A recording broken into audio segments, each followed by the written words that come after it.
तो एक बार निफ्टी का भी चार्ट देख लेते हैं। ये चार्ट आप देख चुके हो कि जो ट्रेंड लाइन यहाँ पर मार्क की हुई थी, यानी कि जो ट्रेंड लाइन पहले एक रेजिस्टेंस की तरह काम कर रही थी, वो रेजिस्टेंस को हमने अब हटा दिया।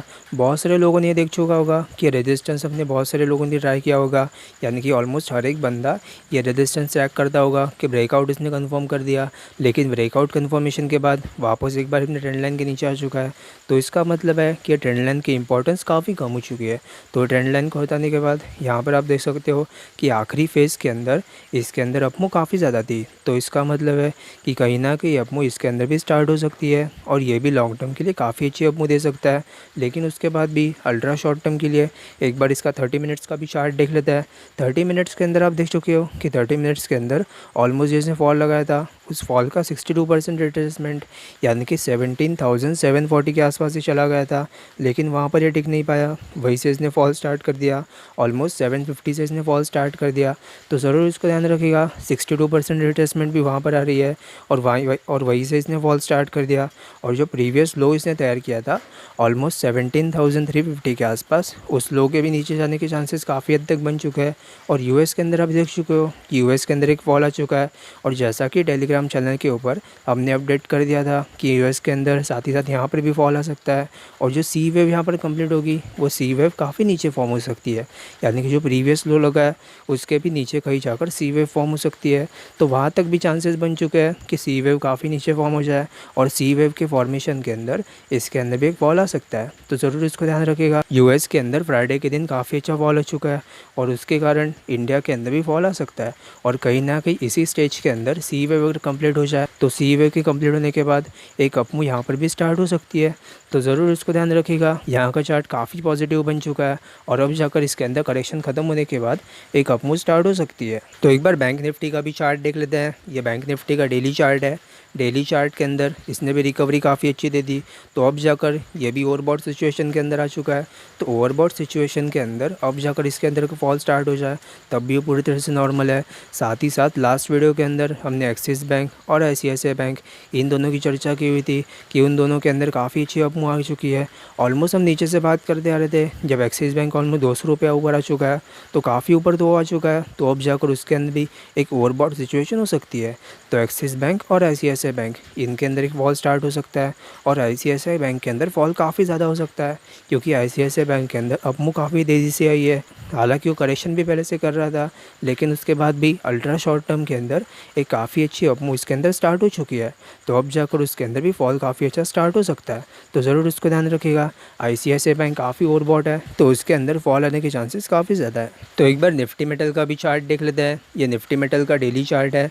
डेली चार्ट के अंदर यहाँ पर आप देख चुके हो कि ये मूविंग एवरेजेस के ऊपर काम कर रहा है। और कॉपर के आपने देखा कि कॉपर ने ऑलमोस्ट डेली टाइम फ्रेम के ऊपर अपना 50 EMA क्रॉस कर दिया, जो कि काफ़ी पॉजिटिव चीज़ है। डेली टाइम फ्रेम के ऊपर 50 EMA से ऊपर आ चुका है। हालांकि ऊपर जाकर वो रेजिस्टेंस ले सकता है, यानी कि 100 EMA 200 EMA, जो कि एक रेजिस्टेंस की तरह काम कर सकती है। लेकिन उसके बाद भी निफ्टी मेटल के अंदर चार्ट फॉर्मेशन काफ़ी अच्छी हो चुकी है। और इसी वीडियो के अंदर हम मेटल स्टॉक पर भी डिस्कशन करेंगे कि मेटल स्टॉक के अंदर बहुत सारे ऐसे स्टॉक है जो कि निकलना स्टार्ट कर चुके हैं और मेटल स्टॉक्स के अंदर एक अपमूव स्टार्ट हो सकती है। हालांकि जो गवर्नमेंट कंपनी है यानी कि सेल, वो काफ़ी नीचे काम कर रही है, लेकिन उसके बाद भी बाकी मेटल स्टॉक के अंदर यानी कि टाटा स्टील, JSW स्टील, उनके अंदर मूवमेंट स्टार्ट हो सकती है और तब जाकर निफ्टी मेटल के अंदर भी एक अपमूव स्टार्ट हो सकती है। तो ज़रूर इसको ध्यान रखिएगा। निफ्टी मेटल का चार्ट काफ़ी अच्छा फॉर्म हो चुका है और मेटल के अंदर ये डेली टाइम फ्रेम के ऊपर सस्टेन भी हो चुका है। तो एक बार निफ्टी PSU बैंक का भी चार्ट देख लेते हैं। ये निफ्टी PSU बैंक का डेली चार्ट है। डेली चार्ट के अंदर इसने मूविंग एवरेजेस क्रॉस कर दी है और ये भी मूविंग एवरेजेस के ऊपर आ चुका है। जैसा कि टेलीग्राम चैनल के ऊपर हमने अपडेट कर दिया था कि निफ्टी PSU बैंक इंडेक्स इसी साल के अंदर निफ्टी को काफ़ी अच्छा और परफॉर्म कर सकता है, यानी कि निफ्टी से कंपैरिजन में निफ्टी PSU बैंक इंडेक्स के अंदर रिटर्न काफ़ी अच्छा आ सकता है। एक ETF जो इसको फॉलो करता है, यानी कि निफ्टी PSU बैंक 20, जिसको भी आप ट्रैक करते रह सकते हो। और साथ ही साथ Indian bank, bank of Baroda और SBI, इन तीनों के अंदर एक अपमूव स्टार्ट हो सकती है। साथ ही साथ कैनरा बैंक के अंदर भी अपमूव स्टार्ट हो सकती है।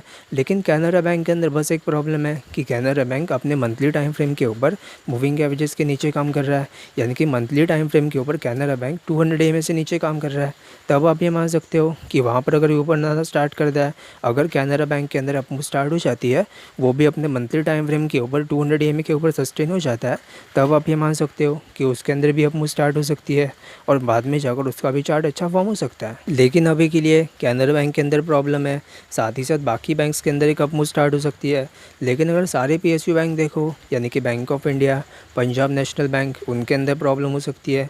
काफ़ी कम स्टॉक है, यानी कि SBI, बैंक ऑफ बड़ौदा और इंडियन बैंक, इन तीनों के अंदर सिचुएशन थोड़ी सी अच्छी है और तब जाकर इन तीनों के अंदर एक अपमूव स्टार्ट हो सकती है। तो एक बार निफ्टी जूनियर का भी चार्ट देख लेते हैं। ये निफ्टी जूनियर का डेली चार्ट है। डेली चार्ट के अंदर हालांकि ये रेजिस्टेंस के नीचे काम कर रहा है, लेकिन यहाँ पर भी एक और चीज़ नोटिस करने की ज़रूरत है कि निफ्टी के अंदर फॉल काफ़ी ज़्यादा है।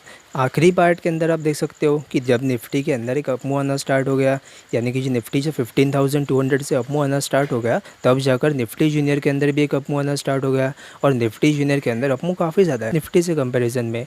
लेकिन उसके बाद भी यहाँ पर फॉल काफ़ी कम है, जो कि काफ़ी पॉजिटिव चीज़ है।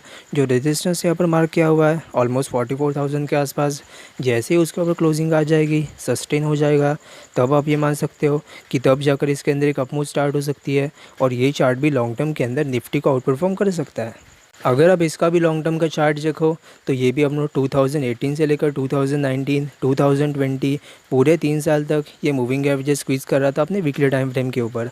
और वीकली टाइम फ्रेम के ऊपर मूविंग एवरेज स्क्वीज़ करने के बाद वहाँ पर एक करेक्शन ख़त्म करने के बाद एक अपमूव इसने स्टार्ट कर दी और तब जाकर वीकली टाइम फ्रेम के ऊपर भी करेक्शन ख़त्म कर चुका है, जो कि काफ़ी पॉजिटिव चीज़ है। आप स्मॉल कैप या फिर मिड कैप का भी चार्ट देख सकते हो, उनके भी चार्ट काफ़ी सिमिलर है। वो भी वीकली टाइम फ्रेम के ऊपर मूविंग एवरेज स्क्वीज़ कर रहे थे और तब जाकर उनके अंदर भी वीकली टाइम फ्रेम के ऊपर एक करेक्शन ख़त्म होकर उनके अंदर भी एक आउट परफॉर्मेंस आ सकती है। तो ज़रूर इन सबको ध्यान रखिएगा। Nifty junior, Nifty small cap और निफ्टी मिड कैप, इन तीनों का चार्ट लॉन्ग टर्म के लिए, शॉर्ट टर्म के लिए काफ़ी अच्छा फॉर्म हो चुका है। तो एक बार निफ्टी मिड कैप का भी चार्ट देख लेते हैं। ये निफ्टी मिड कैप का डेली चार्ट है। डेली चार्ट के अंदर इसने ब्रेकआउट कंफर्म कर दिया, लेकिन ब्रेकआउट कंफर्म करने के बाद एक बार के लिए एक बार फिर से अपने ट्रेंड लाइन को रिटेस्ट करने वापस एक बार ये नीचे आ चुका है और बाद में जाकर इसने अपमूव भी स्टार्ट कर दी। यानी कि लास्ट 3 कैंडल आप देख सकते हो कि 3 कैंडल के अंदर एक काफ़ी अच्छी अपमूव स्टार्ट हो चुकी है। लेकिन उसके बाद भी वहाँ पर जाने के बाद एक बार फिर से अपने ट्रेंड लाइन को रिटेस्ट करने वापस एक बार नीचे आ सकता है और तब उस केस के अंदर निफ्टी में भी थोड़ा फॉल आ सकता है और तब जाकर इसके अंदर भी प्राइस वाइज करेक्शन ख़त्म हो सकती है। यानी कि अल्ट्रा शॉर्ट टर्म के अंदर जो 1-2 हफ्ते की करेक्शन की हम बात करते आ रहे थे, जो प्राइस वाइज करेक्शन इनके अंदर आ सकती है, वो करेक्शन भी अब जाकर ख़त्म हो सकती है। और एक करेक्शन ख़त्म होने के बाद जैसे ही अल्ट्रा शॉर्ट टर्म के अंदर एक छोटी करेक्शन ख़त्म हो जाएगी, इन तीनों के अंदर एक अपमूव स्टार्ट हो सकती है और ख़ास करके निफ्टी जूनियर के अंदर एक काफ़ी अच्छी अपमूव स्टार्ट हो सकती है। निफ्टी जूनियर का प्रीवियस चार्ट देखा कि निफ्टी जूनियर के अंदर एक रेजिस्टेंस के नीचे काम कर रहा है। जैसे ही वो रेजिस्टेंस क्रॉस होगा, निफ्टी जूनियर के अंदर अल्ट्रा शॉर्ट टर्म के अंदर एक आउट परफॉर्मेंस हो सकती है। लेकिन लॉन्ग टर्म के अंदर मिड कैप और स्मॉल कैप ये दोनों काफ़ी अच्छा आउट परफॉर्म कर सकते हैं। तो एक बार निफ्टी स्मॉल कैप का भी चार्ट देख लेते हैं। ये निफ्टी स्मॉल कैप का डेली चार्ट है।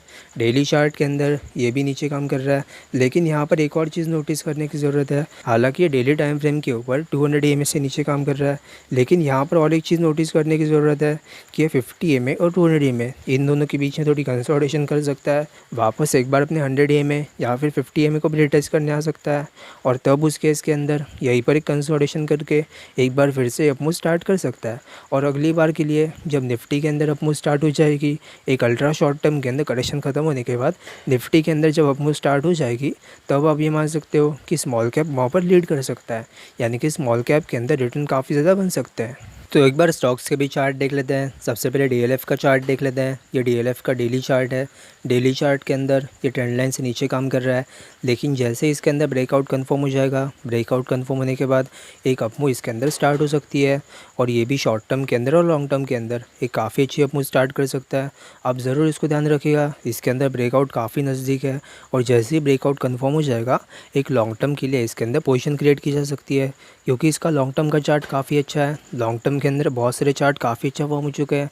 यानी कि रियल एस्टेट के अंदर हम ब्रिगेड एंटरप्राइजेस की बात करेंगे, उसका भी चार्ट काफ़ी अच्छा फॉर्म हो चुका है। और बहुत सारे ऐसे स्टॉक है यानी कि निफ्टी 30 पे आप मान सकते हो, इंडेक्स का भी चार्ट काफ़ी अच्छा है और स्टॉक्स के अंदर भी पोजीशन काफ़ी अच्छी क्रिएट की जा सकती है। और ये सारे ही चार्ट लॉन्ग टर्म के लिए काफ़ी अच्छी परफॉर्मेंस दे सकते हैं।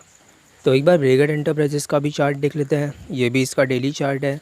डेली चार्ट के ऊपर पहले भी हम इसकी चर्चा करते आ रहे थे कि ब्रिगेड एंटरप्राइजेस के अंदर जैसे ही रेजिस्टेंस के ऊपर जाएगा यानी कि 473 के ऊपर क्लोजिंग आ जाएगी, तब आप ये मान सकते हो कि इसके अंदर एक अपमूव स्टार्ट हो सकती है। तो ज़रूर इसको ध्यान रखिएगा। ये भी मूविंग एवरेजेस के ऊपर सस्टेन हो चुका है। मूविंग एवरेजेस को स्क्वीज़ करने के बाद एक बार नीचे इसने रेंज के अंदर काम किया। ये रेंज का ये मतलब है ये 50 में और 200 में से बीच में काम कर रहा था और तब जाकर इसने ब्रेकआउट कंफर्म कर दिया और अभी इसके अंदर एक अपमूव स्टार्ट हो सकती है। इसका भी लॉन्ग टर्म का चार्ट काफ़ी अच्छा है और डेली टाइम फ्रेम के ऊपर मूविंग एवरेजेस यहाँ पर कंप्लीट स्क्वीज हो चुका है। तो ज़रूर इसको ध्यान रखिएगा। ये चार्ट भी काफ़ी अच्छी परफॉर्मेंस स्टार्ट कर सकता है। तो एक बार भारतीय एयरटेल का भी चार्ट देख लेते हैं। ये भारतीय एयरटेल का डेली चार्ट है। डेली चार्ट के अंदर यहाँ पर आप देख सकते हो कि जो सपोर्ट लाइन हमने मार्क किया हुआ है ऑलमोस्ट 640 के आसपास, वहाँ पर ये काम कर रहा था। उसके बाद अपमूव स्टार्ट कर दी। लेकिन यहाँ पर एक और चीज़ नोटिस करने की ज़रूरत है कि कंसोलिडेशन के अंदर एक टाइम वाइज करेक्शन के अंदर इसने मूविंग एवरेजेस स्क्वीज़ कर दिए है और मूविंग एवरेजेस को स्क्वीज़ करने के बाद एक अपमूव इसके अंदर स्टार्ट हो चुकी है। तो ज़रूर इसको ध्यान रखिएगा। इसका भी डेली चार्ट काफ़ी अच्छा है, साथ ही साथ लॉन्ग टर्म का भी चार्ट काफ़ी अच्छा फॉर्म हो चुका है। तो अब जाकर ये भी करेक्शन ख़त्म करके एक अपमूव इसके अंदर स्टार्ट हो सकती है। तो और कुछ चार्ट डिस्कस कर लेते हैं जो कि काफ़ी इंटरेस्टिंग है। एक बार ऑल कार्गो लॉजिस्टिक्स का भी चार्ट देख लेते हैं। ये इसका मंथली चार्ट है। मंथली चार्ट के अंदर आप देख सकते हो कि 2007 से लेकर ऑलमोस्ट 2013 तक जो एरिया हमने यहाँ पर मार्क किया हुआ है वो एक करेक्शन फेज़ के अंदर काम कर रहा था। लेकिन 2014 के अंदर इसने अपमूव आना स्टार्ट हो गया। लेकिन 2015 के अंदर आप देख सकते हो कि एक ही साल के अपमूव के बाद वापस एक बार ये करेक्शन के अंदर एंटर कर चुका है और ऑलमोस्ट 2021 के अंदर इसने करेक्शन ख़त्म किया और 2021 के अंदर करेक्शन ख़त्म करने के बाद एक अपमूव इसके अंदर स्टार्ट हो चुकी है। तो लॉन्ग टर्म के लिए काफ़ी बड़ी करेक्शन यहाँ पर ख़त्म हो चुकी है। तो बड़ी करेक्शन ख़त्म होने के बाद एक अपमूव इसके अंदर स्टार्ट हो सकती है। तो एक बार इसी का डेली चार्ट भी देख लेते हैं। डेली चार्ट के अंदर आप देख सकते हो कि डेली टाइम फ्रेम के ऊपर यहाँ पर मूविंग एवरेजेस कंप्लीट स्क्वीज हो चुका है। यहाँ पर ये मूविंग एवरेजेस के नीचे आने की कोशिश की थी लेकिन ज़्यादा नीचे टिक नहीं पाया। जैसे ही यहाँ पर मूविंग एवरेजेस कंप्लीट स्क्वीज हो गए, एक मूविंग एवरेजेस स्क्वीज करने के बाद एक अपमूव इसके अंदर स्टार्ट हो चुकी है। तो ज़रूर इसको ध्यान रखिएगा। लास्ट कैंडल काफ़ी अच्छी फॉर्म हो चुका है और कैंडलस्टिक फॉर्मेशन यहाँ ही मतलब है कि पहले तो एक रेंज के अंदर काम कर रहा था लेकिन उस रेंज के अंदर काफ़ी ऊपर कैंडल फॉर्म हो चुके हैं। तो इसका मतलब है कि कन्फर्मेशन इसके अंदर मिल चुकी है कि ऑल कार्गो लॉजिस्टिक्स के अंदर एक अपमूव स्टार्ट हो सकती है। तो एक बार डॉलर इंडस्ट्रीज़ का भी चार्ट देख लेते हैं। ये डॉलर इंडस्ट्रीज़ का डेली चार्ट है।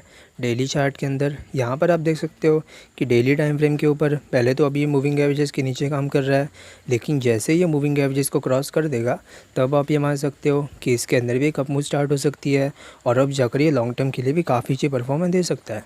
इसका चार्ट भी काफ़ी अच्छा है, स्टोरी भी इसकी काफ़ी अच्छी है। तो अब जाकर इसके अंदर भी एक परफॉर्मेंस स्टार्ट हो सकती है।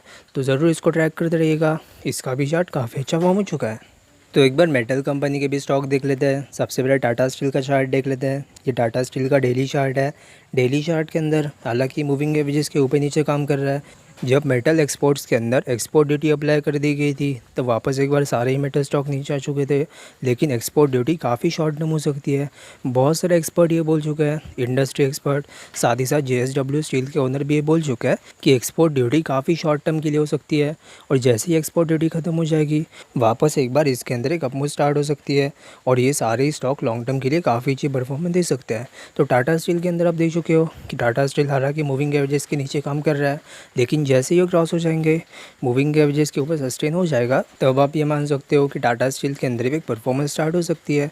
तो ज़रूर इसको ध्यान रखिएगा। ये भी लीडर स्टॉक है और ये 2 के पी के ऊपर काम कर रहा है और साथ ही साथ इंडिया के अंदर एक कैपेक्स साइकिल स्टार्ट हो सकती है और जिसके अंदर इंफ्रास्ट्रक्चर, ऑटो सेक्टर और साथ ही साथ मेटल सेक्टर, इनके अंदर एक काफ़ी अच्छी परफॉर्मेंस स्टार्ट हो सकती है। तो एक बार सेल का भी चार्ट देख लेते हैं। ये सेल का डेली चार्ट है। डेली चार्ट के अंदर ये मूविंग एवरेजेस के नीचे काम कर रहा है यानी कि डेली टाइम फ्रेम के ऊपर ये 200 EMA से नीचे काम कर रहा है लेकिन फिर भी इसका लॉन्ग टर्म का चार्ट काफ़ी अच्छा फॉर्म हो चुका है। तो एक बार के लिए इसका मंथली चार्ट भी देख लेते हैं। मंथली चार्ट के अंदर आप देख सकते हो कि मंथली टाइम फ्रेम के ऊपर ये मूविंग एवरेजेस के आसपास काम कर रहा है। तो जैसे ही यहाँ पर सपोर्ट लेके इसके अंदर एक अपमूव स्टार्ट हो जाएगी 100 के आसपास जो रेजिस्टेंस हमने मार्क किया हुआ है, जैसे ही रेजिस्टेंस को क्रॉस कर देगा ब्रेकआउट इसके अंदर कन्फर्म हो जाएगा डेली टाइम फ्रेम के ऊपर, तब आप ये मान सकते हो कि इसका मंथली चार्ट भी काफ़ी अच्छा फॉर्म हो चुका है और तब जाकर इसका डेली चार्ट भी काफ़ी अच्छा फॉर्म हो सकता है। तो ज़रूर इसको ध्यान रखिएगा, डेली टाइम फ्रेम के ऊपर जैसे ही कन्फर्मेशन मिल जाएगी इसका मंथली चार्ट भी काफ़ी अच्छा फॉर्म हो चुका है, तो अब जाकर इसके अंदर एक अपमूव स्टार्ट हो सकती है। तो एक बार JSW स्टील का भी चार्ट देख लेते हैं। ये JSW स्टील का डेली चार्ट है। डेली चार्ट के अंदर इसने मूविंग एवरेजेस क्रॉस कर दी है और मूविंग एवरेजेस के ऊपर क्लोजिंग भी आ चुकी है, तो ज़रूर इसको ध्यान रखिएगा। सस्टेन हो चुका है काफ़ी अच्छा ऊपर, तो अब जाकर JSW स्टील के अंदर एक अपमूव स्टार्ट हो सकती है और ये भी चार्ट लॉन्ग टर्म के लिए काफ़ी अच्छी परफॉर्मेंस स्टार्ट कर सकता है। लेकिन जो रेजिस्टेंस हमने मार्क किया हुआ है ऑलमोस्ट 770 के आसपास, जैसे ही वहाँ तक आ जाएगा, वहाँ पर आने के बाद जैसे ही ब्रेकआउट कन्फर्म हो जाएगा तब हम ये डिसाइड करेंगे कि इसके अंदर एक अपमूव स्टार्ट हो सकती है या फिर वापस एक बार ही नीचे आना स्टार्ट हो सकता है। लेकिन अभी के लिए इसने मूविंग एवरेजेस क्रॉस कर दिए और मूविंग एवरेजेस के ऊपर सस्टेन भी हो चुका है, तो ज़रूर इसको ध्यान रखिएगा। ये चार्ट भी लॉन्ग टर्म के लिए काफ़ी अच्छी परफॉर्मेंस स्टार्ट कर सकता है। तो एक बार JSW स्टील एंड पावर का भी चार्ट देख लेते हैं। ये भी इसका डेली चार्ट है। डेली चार्ट के अंदर हालांकि अभी के लिए इतने मूविंग एवरेजेस के ऊपर क्लोजिंग दे दी है, लेकिन ये कहना काफ़ी मुश्किल है कि ये मूविंग एवरेजेस के ऊपर सस्टेन हो चुका है। लेकिन जैसे ही यहाँ पर एक अपमूव स्टार्ट हो जाएगी, एक अपमूव स्टार्ट होने के बाद जैसे ही मूविंग एवरेजेस के ऊपर सस्टेन हो जाएगा, एक दो कैंडल ये मूविंग एवरेजेस के ऊपर फॉर्म कर देगा, तब हम ये मान सकते हैं कि इसके अंदर भी एक अपमूव स्टार्ट हो सकती है और ये भी लॉन्ग टर्म के लिए काफ़ी अच्छी अपमूव दे सकता है, क्योंकि इसका भी लॉन्ग टर्म का चार्ट अच्छा है। ये भी लॉन्ग टर्म के अंदर ऑलमोस्ट 2010 से लेकर 2021 तक एक काफ़ी बड़ी करेक्शन ख़त्म कर चुका है। तो एक बड़ी करेक्शन ख़त्म होने के बाद एक बड़ी अपमूव इनके अंदर स्टार्ट हो सकती है और इसका लॉन्ग टर्म का चार्ट अच्छा होने के कारण शॉर्ट टर्म के ये चार्ट जैसे ही कन्फर्म हो जाएंगे, एक अपमूव इनके अंदर स्टार्ट हो सकती है। तो एक बार हिंदुस्तान कॉपर का भी चार्ट देख लेते हैं। यह हिंदुस्तान कॉपर का डेली चार्ट है। डेली टाइम फ्रेम के ऊपर जब तक ये मूविंग एवरेजेस के पहले ऊपर काम कर रहा था, मूविंग एवरेजेस के काफ़ी आसपास ये काम कर रहा था, सपोर्ट के भी ऊपर काम कर रहा था, तभी तक इसके अंदर कोई प्रॉब्लम नहीं थी। लेकिन जैसे ही जो सपोर्ट मार्क किया हुआ है उस सपोर्ट के नीचे आना स्टार्ट हो गया, वहाँ पर इसने प्रॉब्लम क्रिएट कर दी। लेकिन हिंदुस्तान कॉपर अब जाकर मूविंग एवरेजेस के ऊपर आ चुका है, तो ज़रूर इसको ध्यान रखिएगा। प्रॉब्लम तो अभी जाकर इसने ख़त्म कर दी है, लेकिन एक बार के लिए लॉन्ग टर्म का चार्ट भी इसका काफ़ी अच्छा फॉर्म हो चुका है। तो लॉन्ग टर्म के चार्ट फॉर्म होने के बाद शॉर्ट टर्म के अंदर डेली टाइम फ्रेम के ऊपर ये भी मूविंग एवरेजेस के ऊपर सस्टेन हो चुका है। जो सपोर्ट हमने पर मार्क किया हुआ है उस सपोर्ट के भी ऊपर काम कर रहा है, तो ज़रूर इसको ध्यान रखिएगा। इसके अंदर भी एक अपमूव स्टार्ट हो सकती है और जैसा कि इंटरनेशनल कॉपर के अंदर आप देख चुके हो कि वहाँ पर एक अपमूव स्टार्ट हो चुकी है, तो अब जाकर हिंदुस्तान कॉपर के अंदर भी एक अपमूव स्टार्ट हो सकती है।